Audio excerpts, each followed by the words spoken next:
these two things passed, that is retrospective amendments to the 1961 Act and the GAR proposal also should be taken into consideration by the whole Parliament. We feel that would help in closing on the fiscal consolidation. Fine. Thank you, Team 5. Thank you, Team 5. We have heard from the leaders of tomorrow about their opinion on the union budget. I request Dr. Shashi Shivramakrishnan, Professor of Economics at NMIMS Bangalore, to express his opinion on the overall presentations made by the students. I think I'll break protocol. I was told to make a critique of the presentations, but I don't think I'll be able to do that.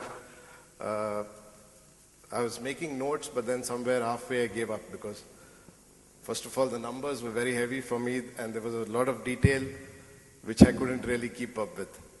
I'd just like to make one comment. First is that I think all the teams did a great job of putting down so many different facts from so many different sources. Very terse presentations, but at the same time very informative.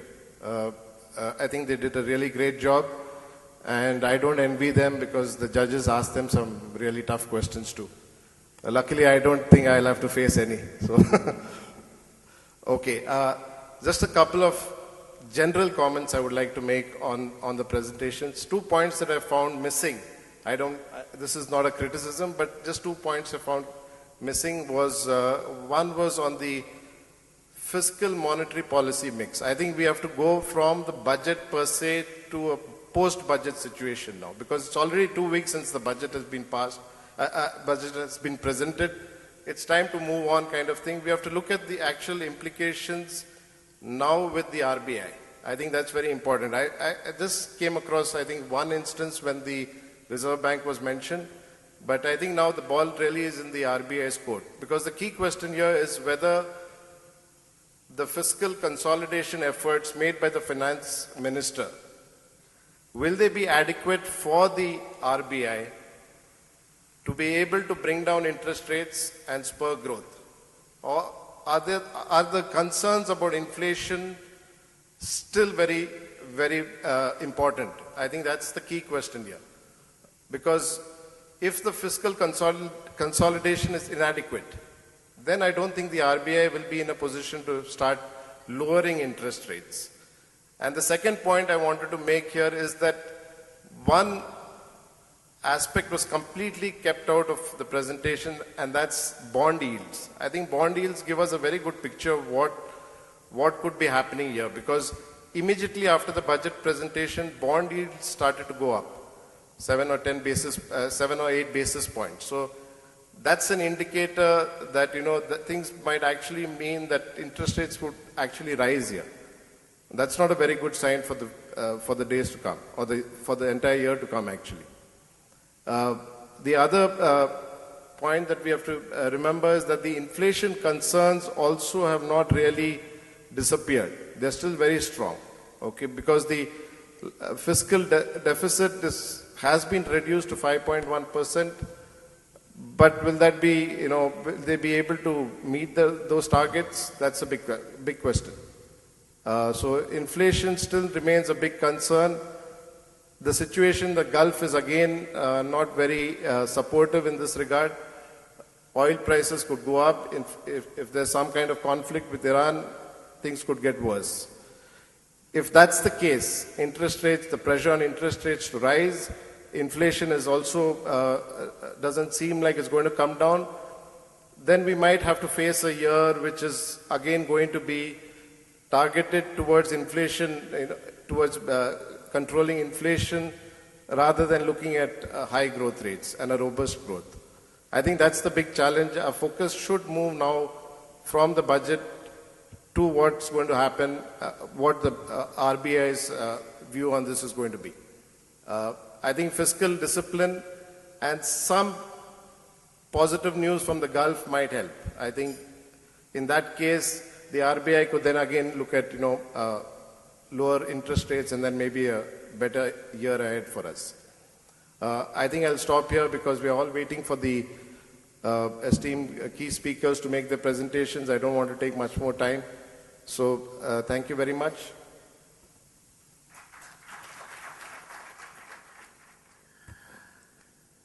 Thank you, sir, for your overview about the day's presentations. We will now take a tea break of 10 minutes, and I request everybody to be back within 10 minutes, and we will continue with the presentations of our key speakers.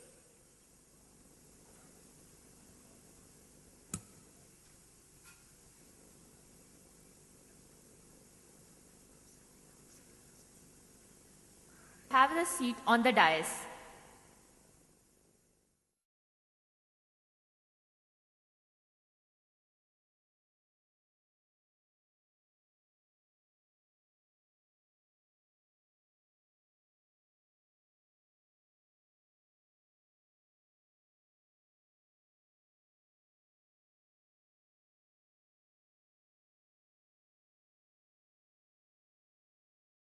We have heard students' analysis of this year's union budget.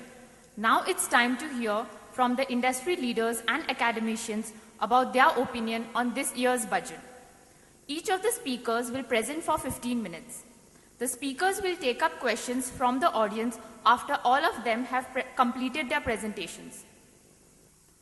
It's an honor for me to introduce you to the first key speaker of the evening, Mr. Sriram Ramaswamy. He is an Associate Director in Tax Advisory Services at Ernst & Young. He has, over the past 14 years, gained wide experience in corporate and international tax matters relating to multinational and domestic clients. Mr. Ramaswamy led Ernst & Young's India tax desk in London from June 2008 to 2010, providing strategic tax structuring and regulatory advice to UK European multinationals in a variety of sectors on their Indian investments. He was also a member of Ernst & Young's EMEIA tax team supporting the tax leadership on strategic, markets and operations initiatives. Prior to moving to London, he was based out of Ernst & Young's Mumbai office. Mr. Ramaswamy is a chartered accountant and holds a bachelor's degree in commerce. Now I would like to introduce you to the next key speaker of the evening, Mr. Deepak Rao. He is a senior manager in the Tax and Regulatory Services of Ernst & Young Private Limited in Indirect Tax Group in India.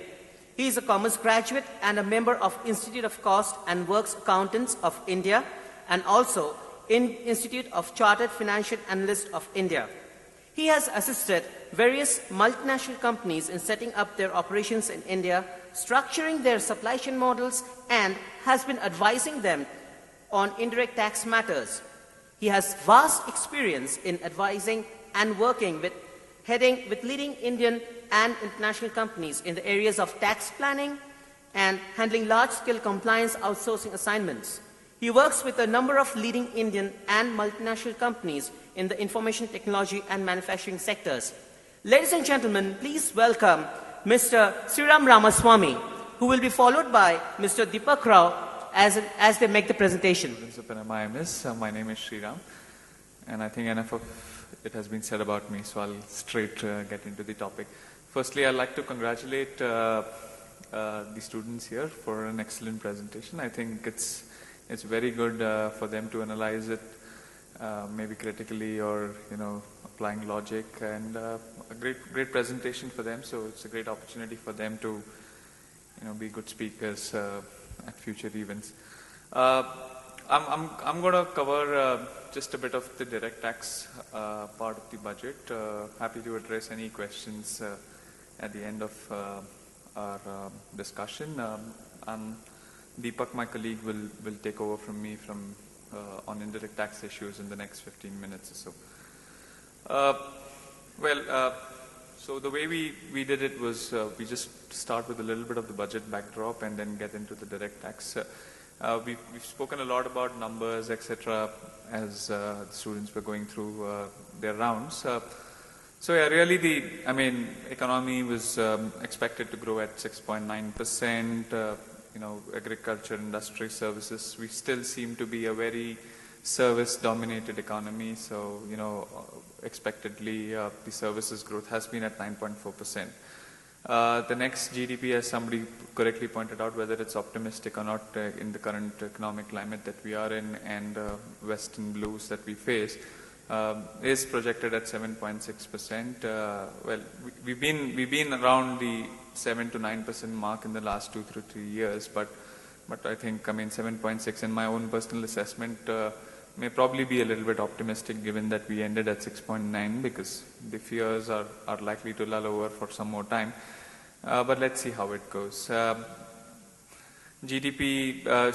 fiscal deficit is about 5.9%, revenue deficit is at about 1.8, and in terms of the share of direct tax revenues to indirect tax revenues, indirect taxes expected to go up by about 27%.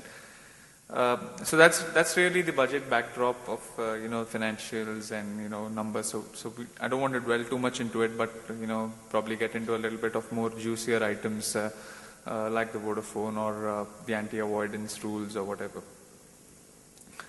But just before that, some key policy announcements that were made by the government in the budget, and I think it's important for everybody to know. So as most of you know, there is going to be a direct tax code, which is basically going to be the new Income Tax Act. That was supposed to be enacted to simplify the existing code, to cut down, controversies, to cut down the various sections that we have in the Indian Income Tax Act. That was expected to be, kind of enacted on the 1st of April 2012, but I think that is a very, very optimistic timeline that the government had set for itself. So we are looking at potentially April 13, but what the budget tried to do was, some of these proposals of the direct tax code were embedded into this budget. So it looks like it's going to be a planned